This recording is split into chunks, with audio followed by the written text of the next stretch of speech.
Thanks for joining us again for Whiskey Wednesday with Vinny's Beverage Depot. I'm Pat, along with Brett from the Whiskey Hotline, of course. Special guest today is our friend Stewart Buchanan. Stewart, what is your role at Venriac now? Well, this is the longest I've done one job at the distillery in my life, I think. So I'm now the global brand ambassador. So I like production. They kicked me out of production in 2012, and I decided just to travel the world and take the liquid to the people. So yeah, it's the longest I've done anything, actually. I've talked about all over the industry, actually, always with BenRiach and going right back to Tobermory in my early days. But I just love this role. It's great. And even doing it from home, I'm still managing to cross the world. So I was in Australia at 9 o'clock this morning, and that's 11 p.m. with you guys tonight. So I'm loving it. You're setting speed records.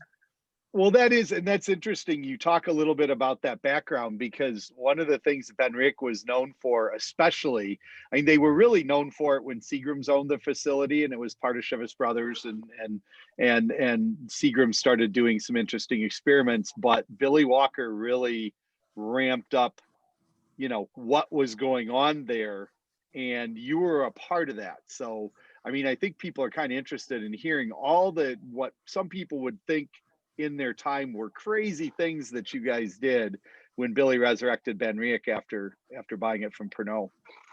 Yeah, I tell you something, actually, you might well remember yourself at our height of our craziness. And funnily enough, I just saw a picture on Facebook, a memory from 9 years ago or so, and I counted a shelf space in Belgium, and our core range consisted of something like 23 expressions, just core, and that was right. The height of our craziness. But that was the excitement about it, because, and again, we can nod to that last 16 years, and we do through the expressions we've got today. But I think any distiller who with BenRiach realizes that spirit and the production has got such broad shoulders, it can carry a lot of weight. A very versatile spirit. You can push it in directions. Mm-hmm. You can't push other spirits, and it'll still remain BenRiach at its core. As you mentioned, Seagram's, or even before that, Glenlivet doing the peated right back to 72. Seagram's then doing the triple through 98. Billy under the 2004 to 2016, that eclectic cask maturation. That's what makes me fall in love with BenRiach every time. You can do a lot to it, building that flavour, but it still always remains BenRiach. Right, and you still have it. You guys probably have some, I mean, outside Ardmore, of course, because that's what they do, but you guys probably have some of the oldest peated whiskey in the Highlands, I would guess. Actually think, I think you're right there. I'll tell you another thing that was a great discovery when we first moved in 2004, was actually realising the extent of the stock we had. I guarantee, I don't think Billy even knew what he had in that warehouse in 2004. I think he knew he had 25,000 barrels, but again, didn't know the entirety of the contents were. So to find peated whiskey going back to the early 70s it blew me away. And we didn't even know triple there, and then into the nuances of cask sizes, cask styles as well at that point. So yeah, that really opened our eyes up to the potentials that we could then, Billy could do his magic, play with that whiskey and move it forward. Yeah, we saw some really amazing casks at that time of some of that older peated stuff that then got put into rum or sherry casks, and there were some absolute bangers around. We did a couple of them, actually. But the thing is, a lot of people thought we were crazy at that point. Taking, I love the old 1976 peated whiskey, oldest heavily peated Speyside whiskies probably out there, and then throw it in a port pipe. A lot of people were going, "What are you doing?" But it worked. Yeah. Right. Stewart, we've got a question. Michael asks, in your travels, what countries or regions have been most kind of traditional compared to more adventurous or trendy?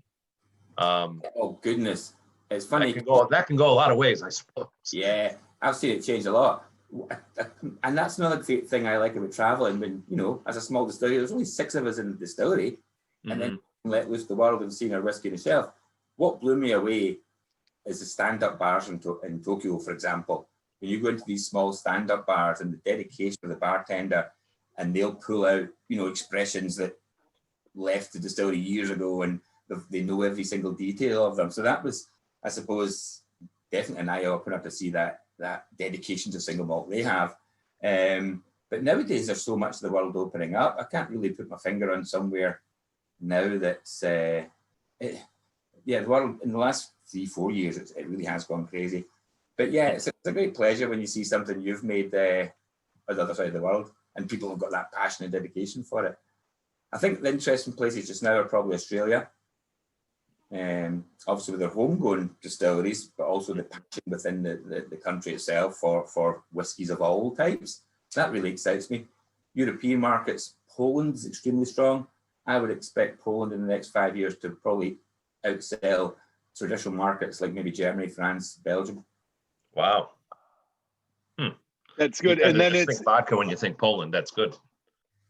I think and that's so is there a particular expression that there, because again you have a lot to draw on of a lot of different things, and you guys are really pushing and trying to define a little bit what BenRiach is. Is there something that they're drawn to in Poland, just out of curiosity?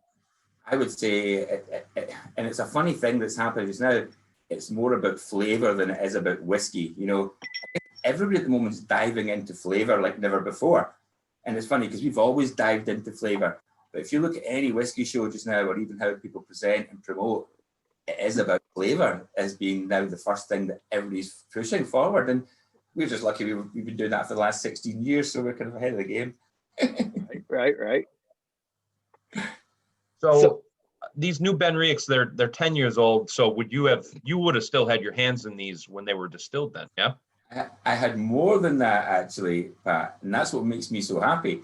So the 10s and the 12s that are in the market just now in the new range, they're actually from my production management time. So I was actually in charge of production for these, and I didn't realise that until I was looking at the vatting sheets when the boys were bringing together, and I saw the AYS of the spirit, and I thought, oh, that's my production that we're drinking here, which put an extra smile on my face. So yeah, overly chuffed.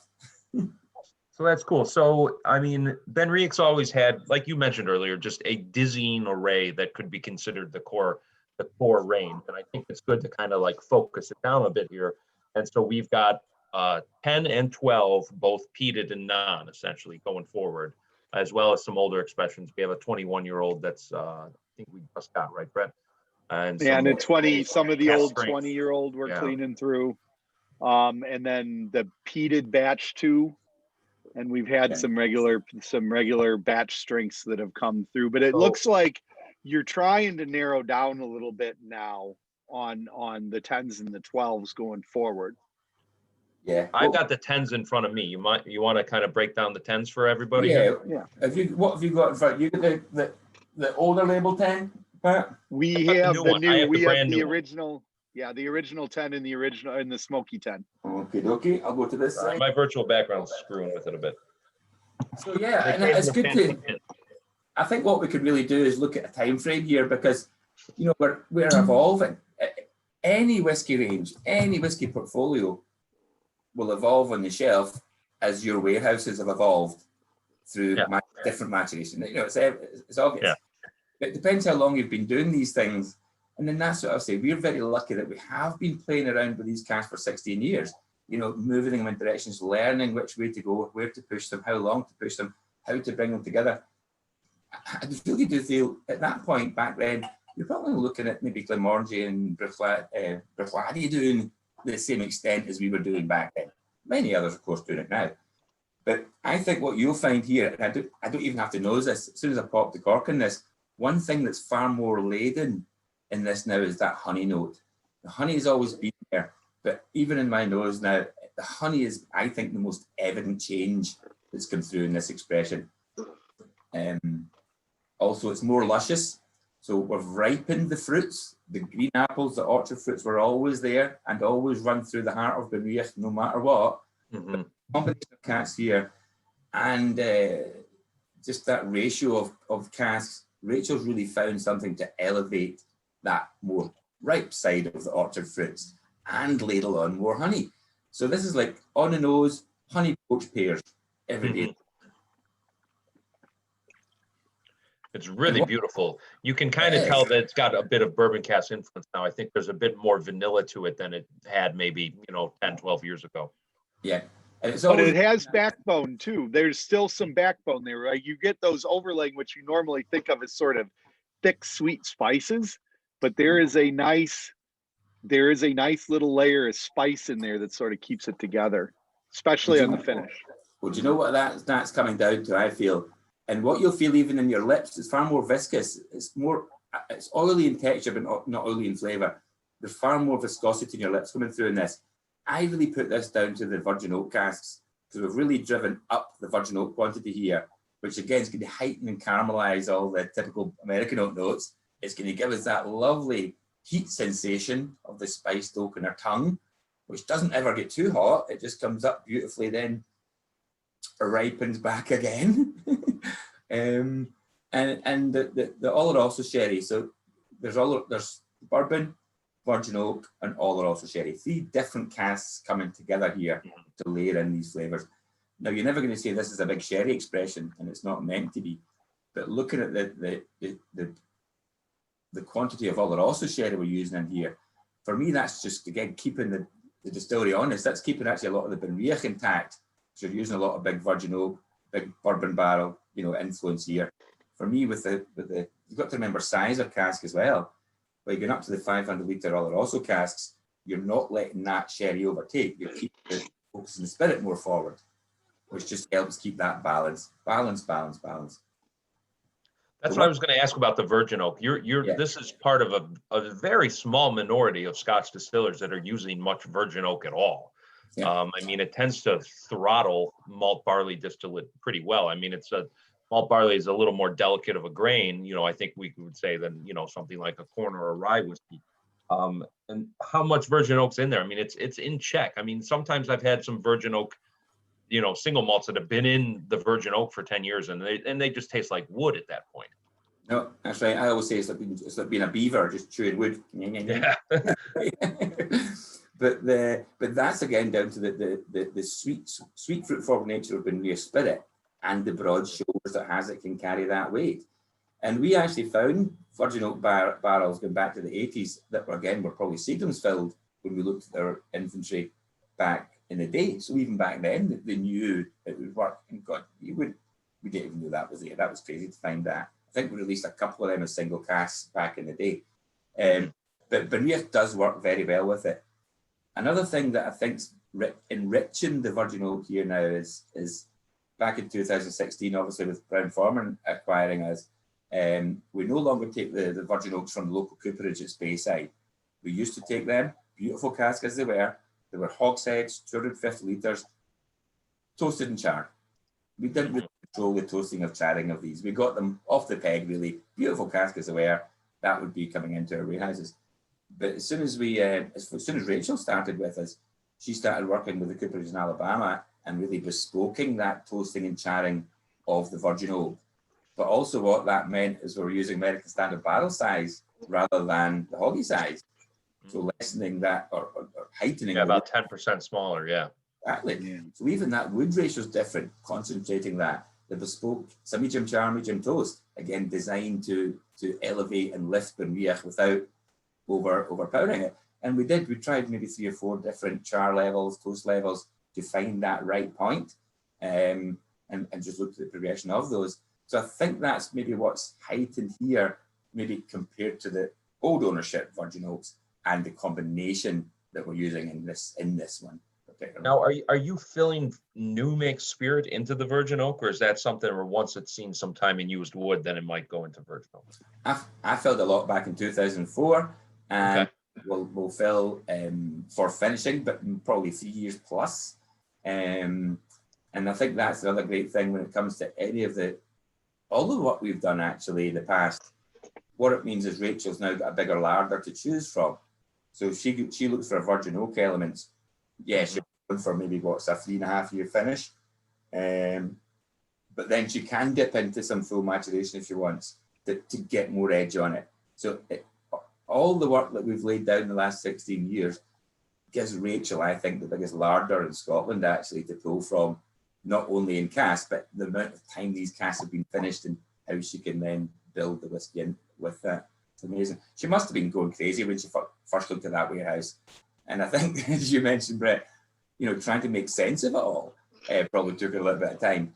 But then finding the combinations that what works with BenRiach, and then it's how you just take what works and then drive that forward. But that's amazing. More honey, more luscious fruit, more depth and body. But the other little thing that Rachel sneaked in here was some peated casks, so smoky whiskey. Now, I don't think it's evident in the nose. I don't think it's even evident in the palate. But if I was to leave this sitting in my glass for an hour, if I was maybe to add a little bit of water for a reduction, you might well see this trace of smoke coming out a little bit earlier. Yeah. Well, that's part of the spice too. It really manifests itself when we talk about, we've talked about before, when you talk to like a producer, like let's say a Springbank that uses, or Highland Park even, that use a very, very small amount of peated malt, it gets blended in with with what they produce. The same thing, it doesn't manifest itself as overtly smoky, but it does absolutely give you that grip and that spice and that peppery character. Yeah. And that's the thing, it's like adding salt or pepper. One thing that you're adding can highlight another. I think actually, and Rachel talks about it very well, is that little trace of peat actually goes towards elevating some of that honey. Because the one thing that we do in our peated production is go down a bit lower in the middle cut, which elevates more barley sweetness as well as the lovely wood phenols. So our peated spirit naturally off the still is sweeter and maybe more sweeter barley focused than the classic. So that little sneak of peat in there almost converts itself into sweet honey notes. Yeah, what a great whiskey. Stewart, how was I noticed that Michael said that he's drinking he's got the BenRiach cast strength batch 2 with him. What would people find different in the cast strength batches versus kind of the standard offerings here, as far as like wood regimen or something? No problem. So you could just ask Michael there. Michael, is it the classic or the peated you're having a wee sip of? The new peated cast strength batch 2. Peated. So I love this. Oh, he says classic. He's drinking classic cast strength batch. Classic. Curiosity does. Right. Yeah, that's the classic there. I think we sold out of this pretty quickly in the US. I know I was doing a lot of promotion this when I was over, and it got pretty hot for a while. But this I think I tasted this with you last time you were in town. Yeah, and it didn't last long. I think we did a good job that week. I was out my money. But this is awesome. Do you know how I can tell a good whiskey? When Callum Purcell from the warehouse phones me and does somersaults over the phone, and he does that all the time, because Callum will do a vat and he'll be halfway through ditching casks and bringing it together. He's like, Stewart, he still calls me boss actually, but I don't like that. He goes, Stewart, you need to get a sample of this, whatever it is he's doing. And this was one of the ones he was doing more somersaults about. Beautiful. Again, wrapped up virgin oak. This time we've got more Oloroso probably than bourbon. So maybe the bourbon's coming back a little bit, the virgin oak and the sherry's coming up. And although it's a non-age statement, we're using good age stocks here. So we're using a core section of probably from 2005, 6, 7, and 8, I believe, in this one. And this was bottled in 18. So it really is 10 plus years old in combination. But we never put that in the bottle because the batches will always be different. And labels all the time. So you're talking about good age stock in this. So it's not just a non-age. But the way I would describe this, if you look at it, the classic 10, and this is up at 60.6, so 121, whatever that is, 121. 121 too. This is like the Arnold Schwarzenegger of BenRiach. It's like taking what BenRiach is, then just condensing it down even more. It's absolutely crazy. I mean, there's no sense in paying you guys for water, right? Yeah, exactly. There's no point in shipping water about the world. But I need to taste this again myself, actually. But if you looked at every tasting note of a classic BenRiach through the ages, you almost take every one of these tasting notes and then times it by 10, then that's what you're getting in here. But still perfectly balanced. No burn. You can get your nose in there. Virgin oak's big. Oloroso's big. A nice thing that Oloroso brings also is some of that lovely dry tannins, which is a nice counteract on the palate, balancing that sweetness.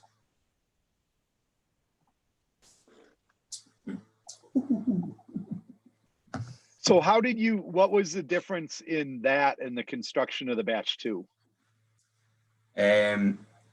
Just the batch 2 construction, small. There's only 26 barrels, so very, very small. Okay. Quantity. More virgin oak and more Oloroso would be, I think, the balance here. We're in the 10 original we have just now, original 10. It's that bourbon base. You can tell the foundation's bourbon there this time. You know you've got that lovely line of the spice of the virgin oak. And I think you'd be hard pushed to find the Oloroso as a palate. I think it's so integrated. It's just there to maybe richen out the back end, give you maybe some sultanas, golden sultanas, but it's so well woven in, you don't really notice it as a big character in its body. It's just there to help other things. I always say if you put sometimes Oloroso in, or the sherry into the vatting, sometimes it's not there as a flavour. It's there almost like the glue that binds everything together and helps that transition through the experience itself. And another one that, Rachel, you might remember this, Brett, but you remember the old Seagram's BenRiach? Oh yeah, we have. Well, no, I shouldn't. I might have exactly one bottle of that left. Right. Well, actually, Rachel did use this for her inspiration for the new original 10. She found that same trace of smoke. She found in this that same richer honey. So she did use this as almost her guide to go back to. And you guys have seen it maybe as well, that how we've even taken a lot of the cues from the packaging there. So I think there's where we've taken the inspiration. If I can turn this the right way. There we go. So the wee red highlights, nice block font, classic duck egg blue. I think we're here to stay. We've had so many changes in packaging even over the last 12, 15 years that I think this is quite timeless and can happily see me out on the shelf space, I believe. Yeah. Well, it does, and it ties everything together, and you tell. I like it because it also makes it's a lot more clear. It's funny that she went from really having to read every word on the label to figure out what the hell was going on because you had so many variants that were going on, to now you're telling that, you're telling the story in a much more compact manner, and it's pretty clear and consistent, which I think is going to be, the whiskeys are fantastic. So you're set.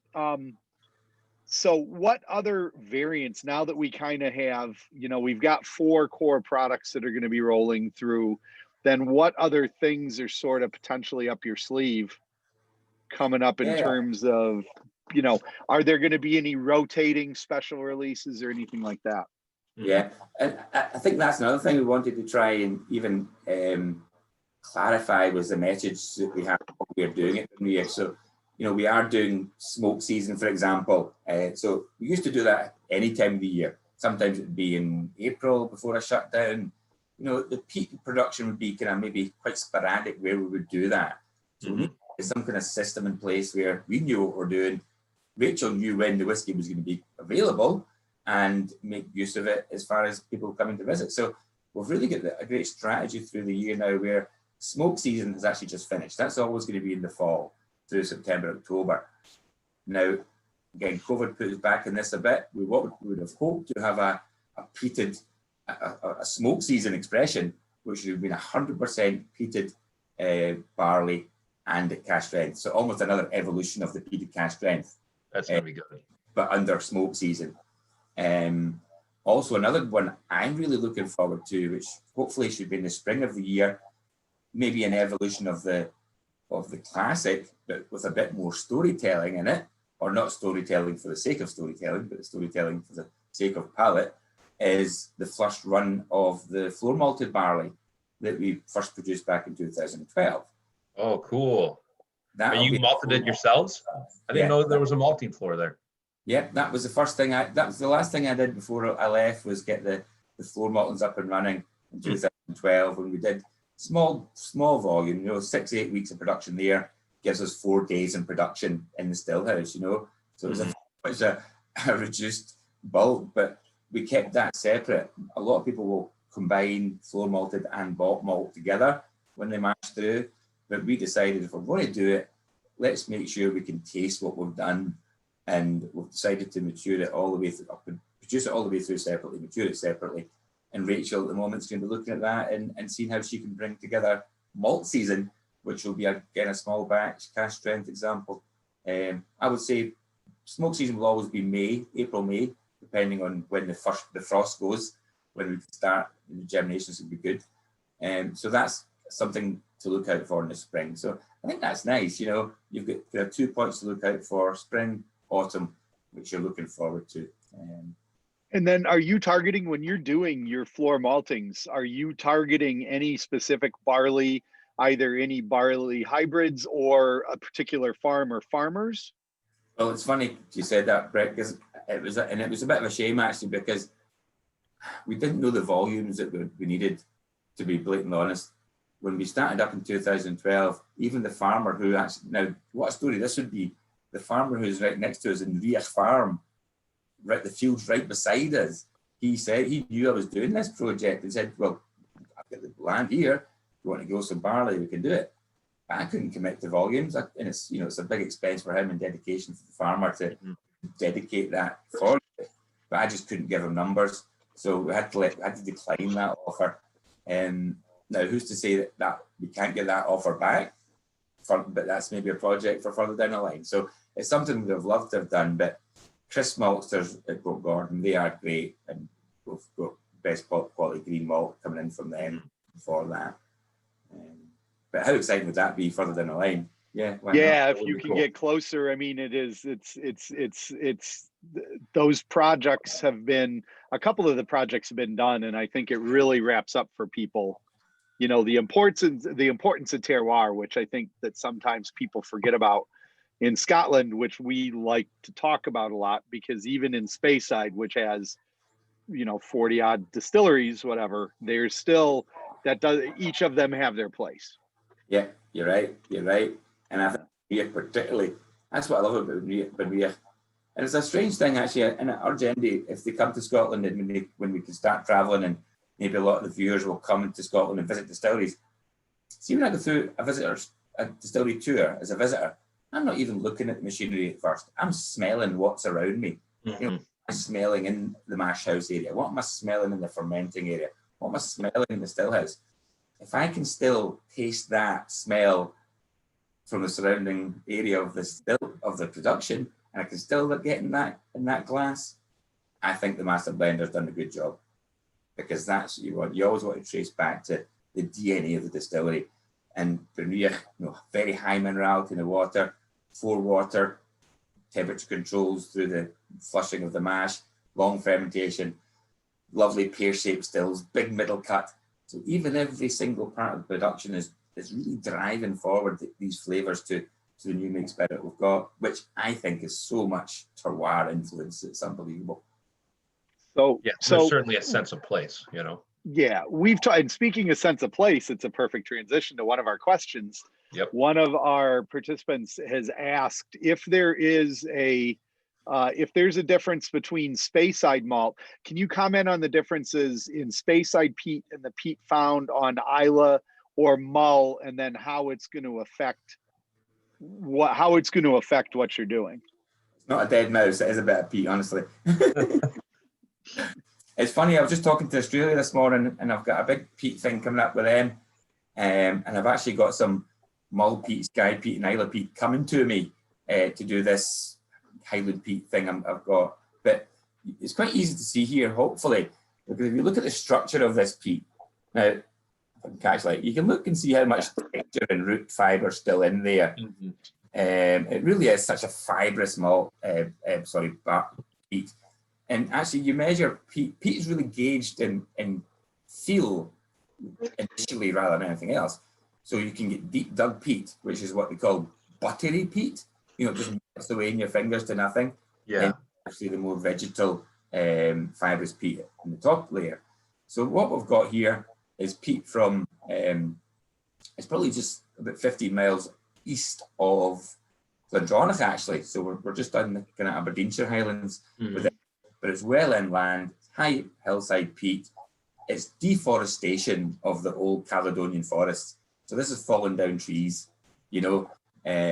We always take it from the first roughly 1.5 meters, so we're not going deep. We are keeping that lighter, you see lighter color to it even. So the closest thing I can get to smoking with this, and I've tried many different things in my smoker to try and find a comparison. If I smoke applewood, is probably the best note. When I smoke applewood chips in my smoker, that's the most similar character I'm getting from this peat from the Aberdeenshire area. But it's funny, if you go to the over 30-year-old Venriacs, the peat then comes from the Tom and Tool area. So you're about maybe 30 miles south, which has got a slightly more herbaceous note to it. Then you go west where it started in the 70s.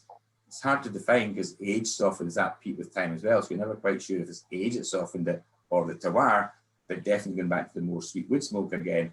So if you want to get really geeky, I could do a decades of peat bogs with you, moving from peat bog through the decades and trying the nuances from that. But compared to Isla, you know, mostly going to be sphagnum mosses, you know, a bit of seaweed if it's more coastal, low herbaceous shrubs, salt spray from the thousands of years of wind and salt spray over the landscape. Yeah, it's two totally different things. It's like I in America I would say it's like Texas barbecue or Kansas. Is it Kansas barbecue always quite famous as well?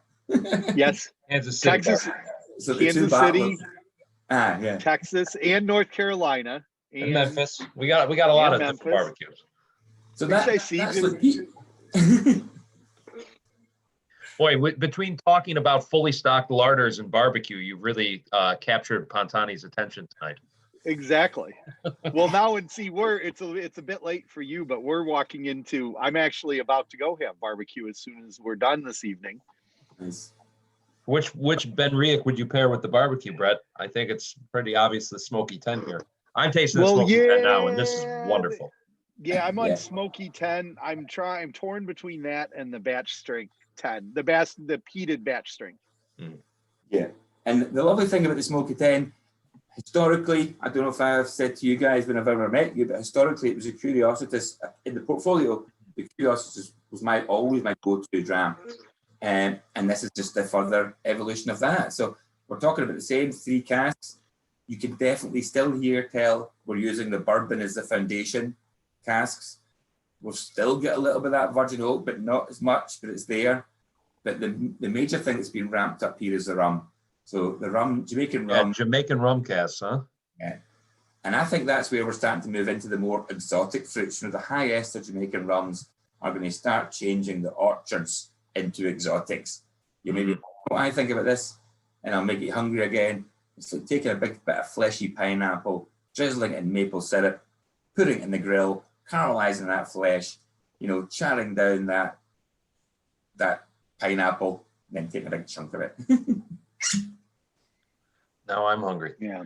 Well, and it's really interesting to me just at first blush too, because you think, and you said it earlier when you were talking about that nice balance where salt and pepper, where the peppery, the smoke spice can actually be an enhancer and can really ramp up the sweetness. This on first blush has a lot more round, rich sweetness even than the original 10, which has no peat character to compete. So even though there's the sweetness now has peat character to compete with, it still really is big and rich and an important part of this. It really is. And that was there was lots of things, there was lots of wee things we changed in production back in 2004. And I think one of the major things was the middle cut. And we played around with several middle cuts back in 2004.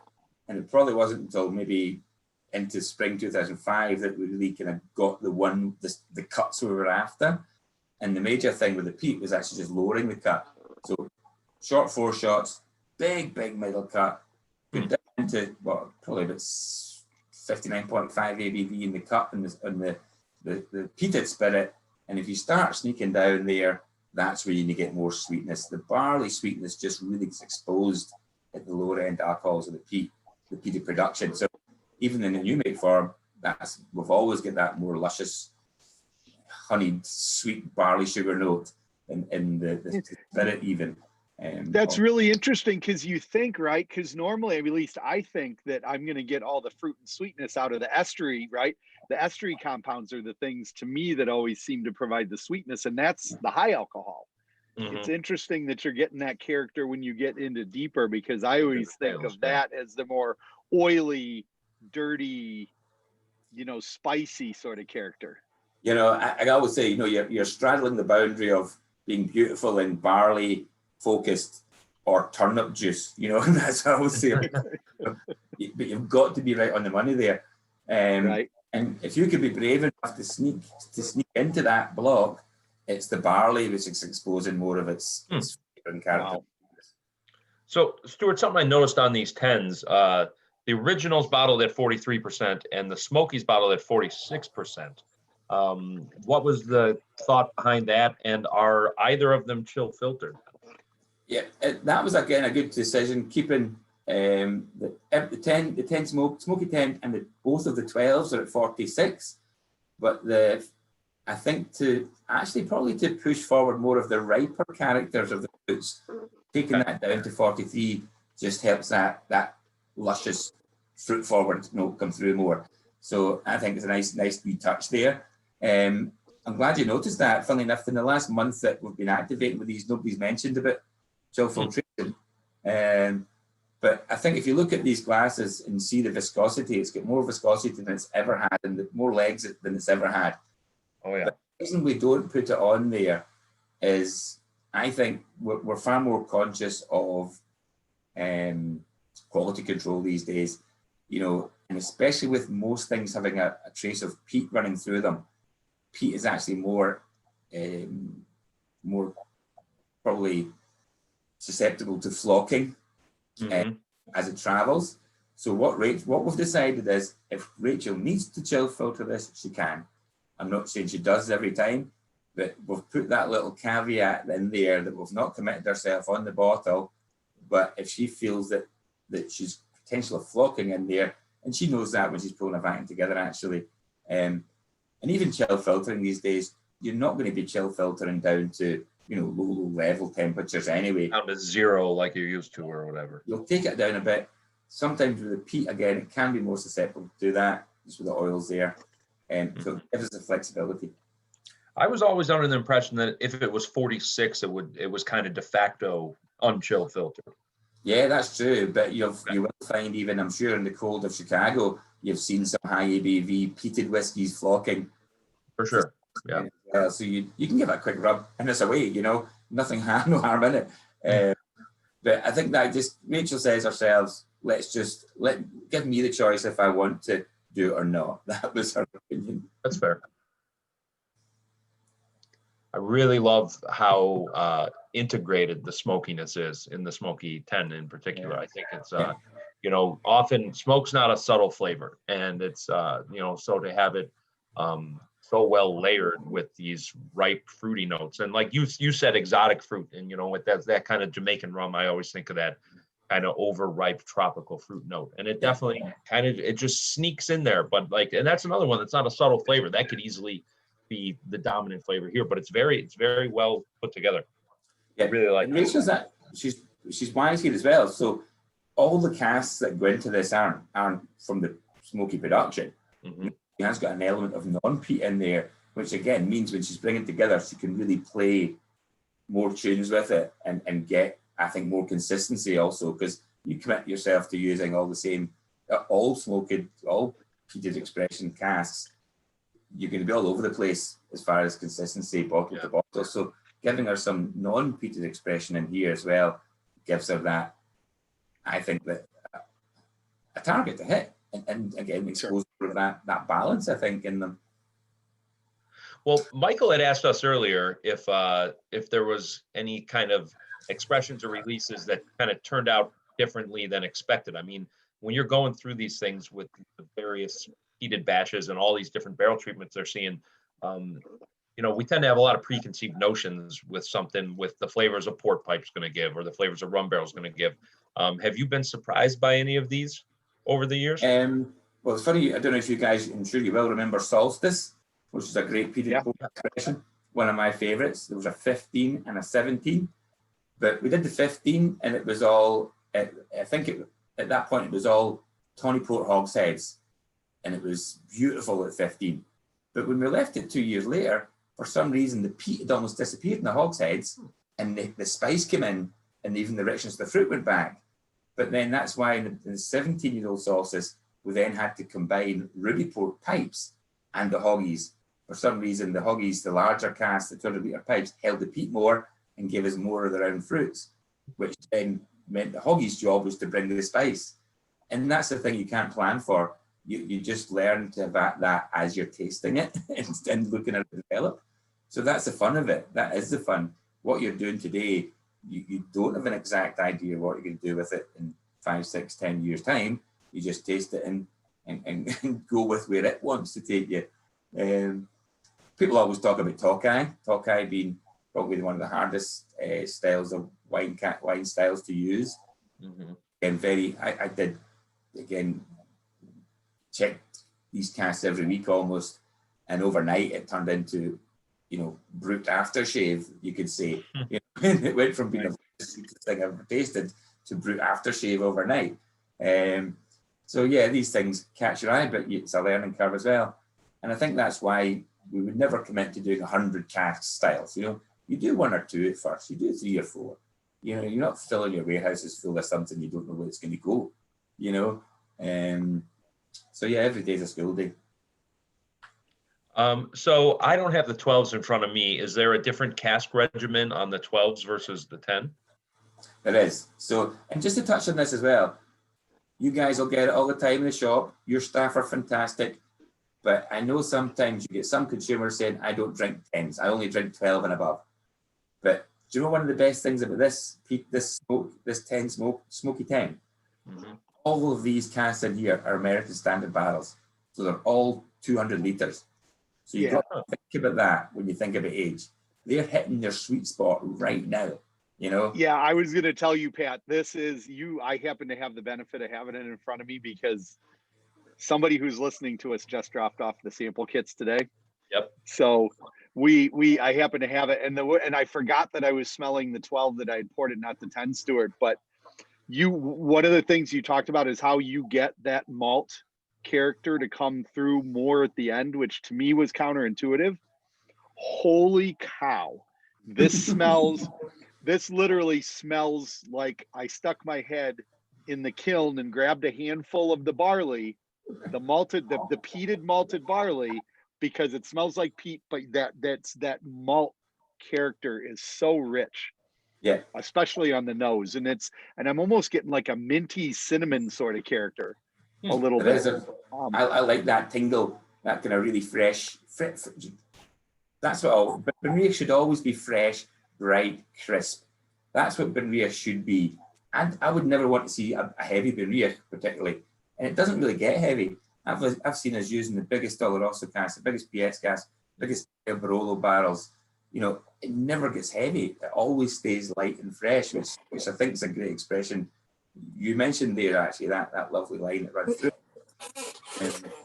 But I like dropping that thing about the 10-year-old because I sometimes get annoyed with people who say they don't drink 10s. Yeah, there's no reason to close that off. Yeah, but it makes sense. Yeah, well, you come earlier, barrels will come earlier, larger casks take longer. Well, and you can also say, what whiskey do you drink? I drink good whiskey. What whiskey do you drink? Yeah. Right? Yeah. And there's a measure, but that 12-year-old was, we hopefully will have it. There was a little bit of a gap in between the 10s and the 12s hitting, so we'll have the 12s relatively soon. The 10s are out there, as well as the peated batch 2. We've got a nice load of, and we've got 20 and 21 both. But this 12, the smoky 12 is something. And I think it's another great thing. It's almost something we've not done before. So we've worked with Marsala in the past, but more in single cask. We've never used it in combination. And I think the great thing that we're really showing off well here is the Marsala integration in this one. So is it bourbon, virgin oak, and Marsala? Yeah. Okay. But what I would say is across the range, you can generally tell which are the foundation casks. So in both the 10s, the bourbon is definitely the foundation. On the 12 non-smoky, it's definitely PX. It's the foundation because you can really get that chocolate orange, really chocolate coming through there. But I think that Rachel's balanced it so well with the smoky 12, where you don't know which is the prominent base. The bourbon and the sherry are very integrated as the stage, which really lets then the marsala come through. So I kind of struggle people say, well, which cask is the base of the 12 smoky? I think the integration of the bourbon and the sherry is perfect, but it really does set the stage for the marsala to sing. Yeah. Wow. Yeah, you're right. You're right on the character, and I just tried the standard 12 as well, which is because the question that we got, and I'm glad that we're talking about this. It's gonna be helpful because the question, and I asked it myself when I first saw the releases. It's like, well, why in the world are you doing a 10 and a 12, and those are going to be your releases? Because that's so close. Why would you bother? It's like you're just going to have two versions of a peated. Basically, you're going to have the same thing with two different age statements on the 10 and two things with the same different age statement on the smokies. And wildly why? Different casks. And now actually trying these side by side, it is readily apparent that they're four very much different whiskeys that still have that Venriac DNA. Yeah, 100%. And the 12 non-smoky, the kind of the cask in there is a port, which really I think ramps up more cherry, like cherry with siege that we've ever had before. More orange, more big chocolate notes. The berry character coming through rather than the orchard fruit. So what this core range does is it still offers a walk through our warehouse 13 over 4 grams. It's amazing that these 4 grams capture almost walking. I can tell you actually walking up there where these casks were, and that's what this range is doing. Almost taking a snapshot of actually not only the last 16 years of what we've been doing in that warehouse 13, but even nodding right back. I always think, that little trace of peat in the 10 original, nodding back to the fact we've got that peak and right back to, the 70s. Even actually the barley note pronounced, I think, is still a nod. I don't think Rachel meant it this way, but I've always known BenRiach to hold this lovely barley note. And for me, that in some ways, that's a nod to even within the floor maltings, So there's lovely wee nods, I think, keeping the range honest and really letting you experience everything we've always done, but just in a more concise manner. The funny thing about the 12 smoky is how that comes in, because on the nose, you're talking a lot of rich cast there in the smoky 12. The nose, the peat is there, but it's almost just like a barbecue at the end of the block. It's not really in your face. Right. And my palate actually, it probably takes about 12 seconds for the peat to really reach its crescendo, because I think there's so much there with the viscosity of the marsala, all the big fruits of marsala, the sherry, the bourbon. It's not that you clean all that off your palate that you go, oh, there's the smoke, for me, it's been 10, 12 seconds. Yeah. So you said that we had a question earlier. So just like everybody else, we're curious, how has the pandemic affected, how much of a spanner has the pandemic thrown in production, or have you been able to adjust everything? Yeah, we lost a little bit. BenRiach was probably down. Do you know something? It actually wasn't the production. It was actually getting the warehouse guys in, because they're always working in more close contact. So we had to work a flying squad of a small group of 3 people doing all 3 sites. Right. So we went to the warehouse, and it was the biggest crux. But yeah, BenRiach was probably down best part of 2 months, probably 7, 8 weeks, maybe. Going right back to that April point. Glendronach was the same, but Glendronach was the first reopened. But it didn't affect us really, because you normally shut for your 6 weeks in the summer anyway for your production shutdown. So it just gave us a chance to do the engineering earlier than we normally have done. Right. And but you've been able to do that and keep everybody safe then. Yeah. Production's good. It's all separate. Warehousing, again, a bit more tricky. And at visitor centres, for example, no tours through the distilleries. The shops are open, for certain kind of days of the week, but all the precautions in place here. You'll get your temperature in, nice one-way system, so keeping that nice and clean and fresh. That's good. Yeah, this is all going to end sometime, so we want everybody safe and healthy when we get on the other end of it. Yeah, although you never know what's happening tomorrow. I'm sure you guys are the same. I'll think, yes, I can maybe go and do a tasting in somewhere, but nah. Yeah, all our restaurants just closed again in the county I Yeah, live in, so it's Yeah. been tough here.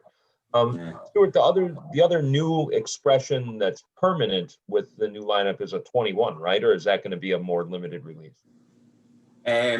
So you guys have got this 21 here, is that correct? Yeah.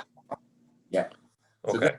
this will, you've got the last of that. Okay, that's the older label and all that. Yeah. Yeah. And I don't even know, I think with our colleagues in the US, I think initially the 21s will be, I think we want to give the core range their time on own, really, to build a foundation.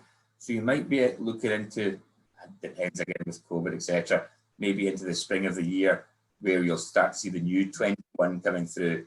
Even ourselves, the bottle's been put back. It's not even bottled in the UK yet at the moment. So that's going to be quite flexible. But what Rachel's done actually, and this is simplifying it a little bit, but historically we've got two 21s, the Temporis, which is the peated 21.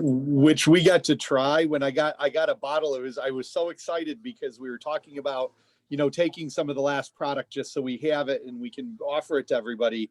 And I was also given a bottle of the peated 21, the Tempura, and I'm like, oh boy, how much of that do you have? And then it was like, we have 0 for you. Yeah, that's amazing stuff.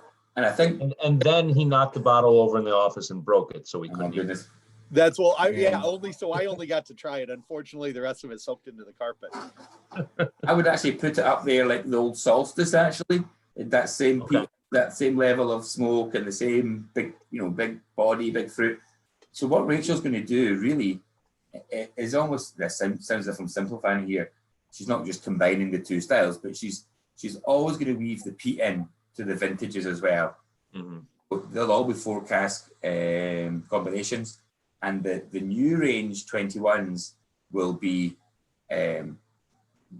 bourbon, virgin oak, sherry, and red wine, and it'll be as well. So it'll almost be like a cross between this 21 and the Temporis. But I love this one. It was one of the expressions again. Remember filling a lot of the casks that went into this. We tried many different red wines, and the funny thing is, anytime we're using a second barrel or a secondary maturation barrel, it's only there to tweak the fruits, really, changing it from the orchards to slightly something else. And here it's moving into the red berry jammy compote notes, for example. But there's one other thing that the red wine is vital for here, is actually giving us that tannic note. So it has to be French oak. We're not really concerned which house the wine's from. I think Rachel does talk about these are from Bordeaux reds, but it's more important actually to get the French oak, which gives you that lovely, almost dry, tannic note, little bit of pepper against the sweetness of the fruits and the sweetness of the BenRiach style. I love it. Yeah, that's beautiful. I'm actually really, really pleased that we were able to react and get our hands on a big chunk of that before it ran out in the States, because it's beautiful whiskey. It is. And same as this, a lot, even at 21s, a lot of whiskeys can start getting tired. This just stays so bright. Except a lot of that's to do with the spirit, but also good wood management here. And again, looking at that balance, I think that transition through the dram, being able to still get so much fruit, still to get so much spice and vibrancy and length. BenRiach's just a fabulous spirit to work with. That's great. Yeah. Well, Stuart, if anybody else has any questions, now's the time. Because Stuart, thank you. We've taken up enough of your time. It's almost midnight there now. Thanks for doing this. Obviously, we could talk about scotch and casks forever, but we actually, sneak peek audience, we have a cask of BenRiach on the way, as well as a Glenglassaugh that Brett and I picked, I don't know, maybe 6 months ago or something now. Yeah. So hopefully maybe we can get you back on and talk about this rum cask BenRiach we have coming in as well as that really excellent Glenglassaugh. So yeah, so thank you again for joining us, and everybody else, thanks for joining us as well. Hopefully you tasted along some of these Venriacs at home, because these are awesome. Brett, how much are we selling the 10-year-old? The 10-year-old. The 10-year-olds are, we are BenRiach, the 10-year-olds $54.99 for the 10-year-old, and the 10-year-old Smoky is, oh, here we go, $54.99, and then $59.99 for the Smoky 10, $59.99 for the 12, and $69.99 for the Smoky 12. So post pretty good pricing for post tariff world. That's pretty good. Yeah. You know something? We're hoping those tariffs go away soon. Yeah, yeah. Hopefully we'll get that sorted. But that's another thing. Price of these, I'm not going to swear here, but it's bloody crazy. That value bang for buck. Mm-hmm. Yeah. Oh, 100%. Because right now, I mean, $54.99 really after the effects of the tariffs. That's a very, very good price now for whiskeys very with high quality, natural color to them and 46% alcohol. Like these are robust whiskeys for that price. You know, I'm big. And you know what? You guys are going to love talking about them on the shop floor. I can tell. Knowing guys, knowing how much they go into it, they're going to love talking to people about those. So yeah, no, great. Stewart, thanks again, man. Everybody else, we'll be back next week. We've got Gordon Motion actually from Highland Park with us next Wednesday in the morning, though. He wouldn't stay up late like Stewart will to talk about a hand-picked Highland Park we did. And we've got a wrap-up on our Mezcal Monday series on Monday. Well, we think it's a wrap-up, but we're not 100% sure. But Monday will be week 8 of a 4-week series on Mezcal and agave spirits. Stewart looks thrilled. Well, I'm saying nothing, but I've been watching you guys anyway, so you don't know I've been sneaking into your evenings on Facebook, so I know what you're up to. Well, we just actually had a really good one. We were with Ivan Saldana, and he talked about making whiskey in Mexico, 100% corn, but heirloom corns with nixtalization process and malting corn. Yeah, so it was wild. It was really pretty cool. Yeah. Get me a flight. I'm going. We'll give you a taste next time we see you. All right. Well, cheers, Stewart. Cheers, everybody else. These guys, absolute pleasure. Thanks for having me. Thank you very much. I'm going to enjoy my time as I finish here. All right. Be safe. All right. We'll see you next week, everyone. Cheers. Bye.